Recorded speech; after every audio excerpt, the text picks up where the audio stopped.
मंडळाची बैठक झाली. तुम्ही एक मागणी केली होती, नेमकी काय मागणी आहे आणि या संदर्भात काय निर्णय झाला?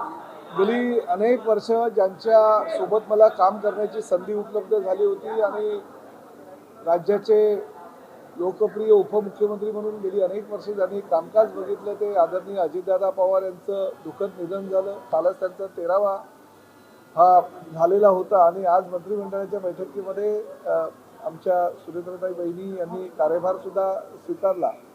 पहिल्याच बैठकीमध्ये अजितदादा यांना श्रद्धांजली वाहण्यात आली, परंतु त्याच वेळेस मी त्यांचा जुना सहकारी म्हणून माननीय मुख्यमंत्री आणि इतर सदस्यांकडे मागणी केली की विधिमंडळाचं अधिवेशन चालू होत आहे आणि ह्याच अधिवेशनाच्या दरम्यान विधिमंडळ परिसरामध्ये अजितदादांचा एक तैलचित्र जर आपण लावलं तर त्यांना एक श्रद्धांजली आपण देऊ राज्याच्या वतीनं. कारण पहिले उपमुख्यमंत्री आहेत, कारण कार्यरत असताना त्यांचं अपघाती निधन झालं.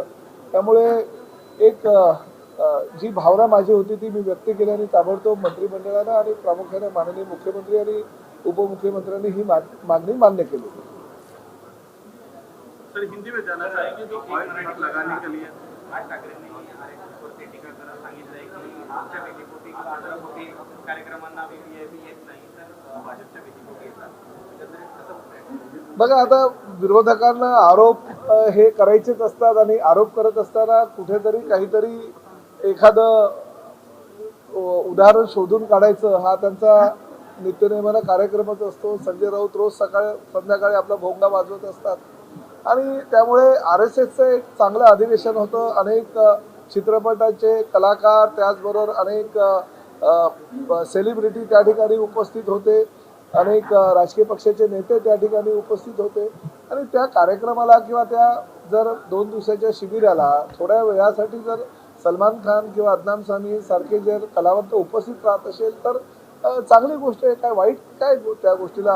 म्हणजे मला असं वाटतं की अनेक कार्यक्रमांना अक्षय कुमार सुद्धा हजर राहतो, तोही त्या ठिकाणी होता. अनेक सेलिब्रिटी हजर राहत असताना जर त्यांचं काही अशा कार्यक्रमाच्या माध्यमातून विचार जे RSSचे आहेत ते जर त्यांना पटत असतील आणि त्या विचारांच्या माध्यमातून जर ते पुढे आपलं भविष्य घडवत असतील तर चुकीचं काय आहे?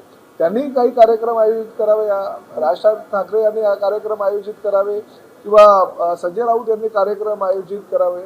त्या कार्यक्रमाला सुद्धा त्यांना आमंत्रण द्यावं. आता राज ठाकरेंच्या कितीतरी कार्यक्रमाला शबाना आझमी आणि त्यांचे पती हजर असतात.